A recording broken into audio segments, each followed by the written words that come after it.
What's going on, everyone? Welcome to another USA Olympic basketball recap. This is for the women's team. They played a little bit earlier today. We're getting a chance to get to it right now. That said, look, man, Belgium is Belgium. All right, for those that do not know, they're tough to deal with. They've been tough for the U.S. to deal with. The good thing for the U.S. is they've had experience playing them several times. I know Belgium is one of the teams they try to make sure they usually have a tune-up with throughout the year for various reasons, and it looked like that's a really good thing. But again, we got Cardo Dudley Jr., almost interpret Jr. Look, man, strong push by Belgium. The U.S. got pushed today, which is a good thing, right? It's a positive. But they figured some things out. They were able to lead with an 87-74 victory. Look, I want to hear your thoughts, and I'll jump in right after that. I love a game. I loved it. They came up. Look, Belgium came to win. They played to win. They were physical. They got after defensively. They swarmed Asia inside. They was determined not to let her just have her way like she did, and against Japan. They made they made other players have to make shots. And we said after the game against Japan when they were kind of cold from the outside, we were saying, well, they're going to have to make some threes, man. They're going to have to hit some shots to kind of keep it honest. Otherwise, it's going to be teams that just crowd Asian, Stewie, and Griner in the paint and just make it tough. And that's what you kind of saw today. USA hit just enough threes. They were 5 for 14, but they were 47% inside, which is, 47% from two and 45% overall from the field, which lets you know that the defense that Belgium and the physicality that they played with had an impact, man. I also thought that, having two players on Belgium with, WNBA experience and big time FIBA experience, and Emma Meesman, and who we know a lot of, long-time Mystics player, Finals MVP during that championship run in 2019, and obviously Van Loo, who's with the Mystics now, running point and their number one option. And man, they had their moments, especially Meesman. Meesman was cooking all game, 24, 24 and 4. I know she's gonna get a lot of calls like, hey, come on to the W. She's gonna get a whole lot of those calls, man. She was like, oh man, 11 to 19. And then hit a she had 24, then hit a three, and only got to the free throw line twice. That tells you mid post, get into the lane, get into the cup. She was cooking. She was locked in, man. 4 rebounds, 3 assists, with 2 blocks, man. And they need every bit of that.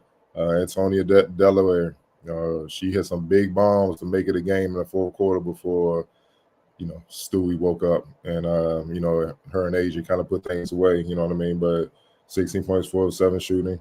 Van Loo was 11 points, 5 assists, 4 rebounds, 4 or 5 from 2. Thought she jacked up a little bit too many threes. She hit, 1 to 10. That's bad.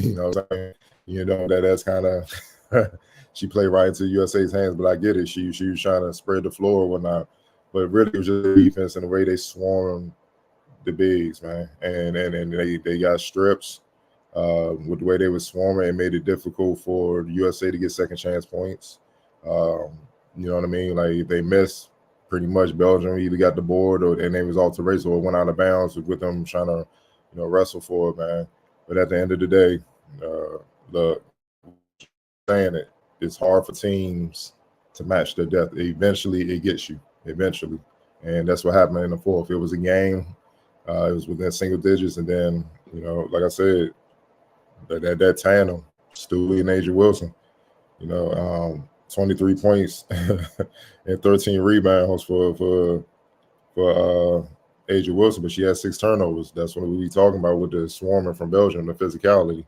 Normally Asia doesn't turn the ball over like that, but she had 3 steals, and then Stewie was just Stewie.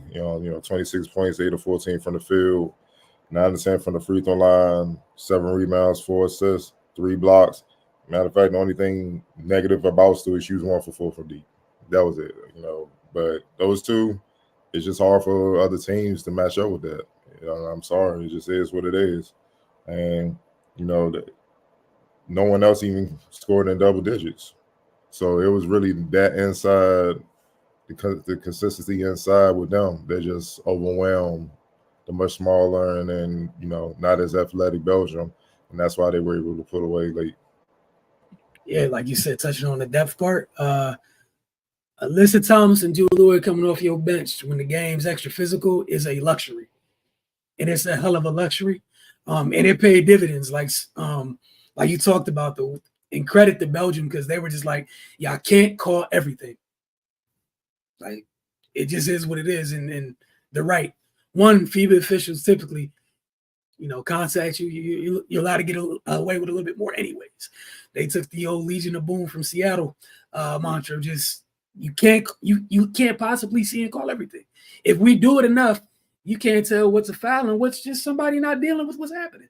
And credit to them for the type of pressure they put on United States, and it bothered not only they did a great job, like you said, swarming Asia, but they bothered their starting perimeter players quite a bit for most of that game.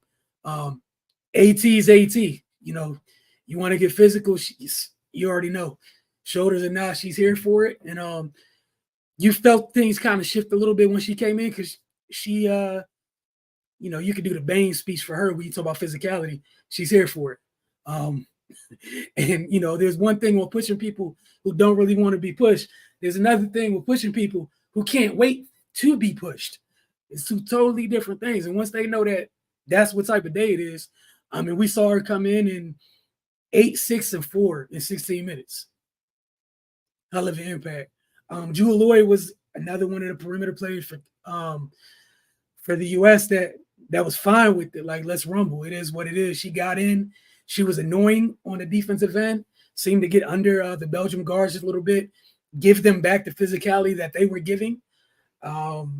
She only had one steal, but she forced like a couple loose ball situations and ruined several plays. So shout out to her and Alyssa Thomas for that. But like you said, for WNBA fans' sake, they need to hope and pray that those two don't end up on a team together. Those are the two that you better not ever. Don't let them enjoy this too much. All right, because the chemistry those two have is absurd. And they just play off each other so well. And you start to see as the game went on, Belgium to a certain degree is you almost had to pick and choose who you were crowding. And Stewie did a great job taking advantage of it when Asia's getting crowded. She did a great job cutting off ball, making them pay for it. And it's big to big passing on a whole different level with those two very gifted, those very gifted forwards, right? Those very gifted bigs.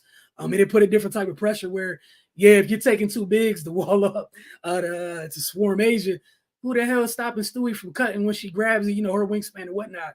And she made them pay for it. They both did a great job on the glass and as well. But yeah, man, you mentioned Belgium. Mystics fans, that was Emma Mieseman you saw during that finals run. Just for a nice little reminder, you saw all of it. Cardell, like you said, the only thing that was missing was the efficiency from three. But the rest of it, the awkward runners off the wrong foot or what have you, over the top of Asia, frustrating good defensive players. And then what she does when she get the ball, like she's a hub offensively for Belgium. They kind of do the thing, Serbia does with Jokic on the men's side, was give them the ball and let them run the offense. And they do such a good job because you're damned if you do. In U.S., I feel like the U.S. got caught far too many times going to help the post, which is what Emma wants anyways, because that ball's going exactly where you were supposed to be. But credit to Belgium. If you had nothing else, I'm going to ask you about player of the game. Stewie. Easy. Stewie. Those two are ridiculous. But yeah, Stewie went nuts, especially early on in the game. She was the sole provider of offense for a little bit for the U.S. X factor. Asia, man. Plus minus 17, like 23 and 13, and it feel like she didn't even play well. That's sick. That's crazy. Feel like she played all right. You was good. Yeah. But it wasn't like what we know Asia can be, and that's crazy. And that's the scary part, right? If that's a normal Asia game, that's probably 30 and 13. Yeah. She went 9 for 17. Like, let's just being honest, right? Like, and it wasn't just layups. She was hitting on one dribble, step back, fade away from mid range, and they You know what I'm saying? Spin moves, jumper, like technician. She's a technician on the low block and from the mid post. That's what makes her so tough to guard. Man, but again, like we've been saying on the men's side of it, man, you just got a lot to deal with, regardless of who you are, and it's hard on either the men's or women's side of this bracket as it pertains to basketball for a team to have as much depth. Where for the U.S., for their respective coaches, it's almost somewhat of pushing the right buttons again against which particular opponent. Mm-hmm.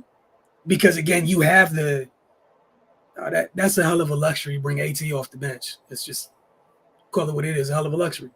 Ionescu had the deep three late, but their guards, U.S. guards, struggled in this one mightily. For sure, and they got to get it together. Like Chelsea, she didn't shoot the ball. She hasn't shot the ball well all, since they started the first two games. But at least last game she had 13 assists. This one she had 3. Them guards was on her. They was on her. Look, they need if Brianna Stewart and Asia didn't step it up. This could have easily went the other way, man. Because none of the guards really. Jewel had some shots late. And part of it's the game plan too, to keep feeding them. But still, none of their guards really made a hell of an impact. Where if you some of these other teams, you like, yo, we might have something there. Let's attack that perimeter. Just find Stewie and Asia we can't do nothing with.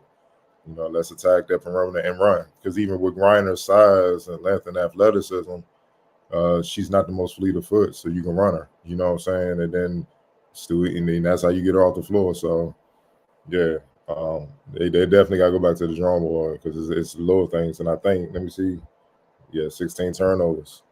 16, man, but 6 came from Asia. So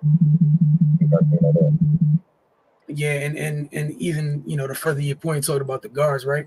How many times in these first 2 games have we seen Asia and Stewie just bringing a rock up to kind of just take care of some of the pressure from opposing teams?